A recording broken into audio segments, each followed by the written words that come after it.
Hey guys, if you would like to create a boomerang effect in CapCut, today's video I'm going to show you how you can do it. Also be noted, this process is same for your Android device as well as your iOS device. So launch your CapCut and tap on new project. In my case, I've already added my project, and as you can see, this is my video.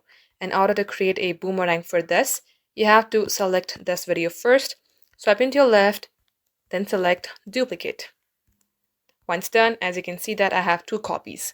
Now, for the second copy, you have to again select it and select reverse button. Tap on reverse, wait for this to load.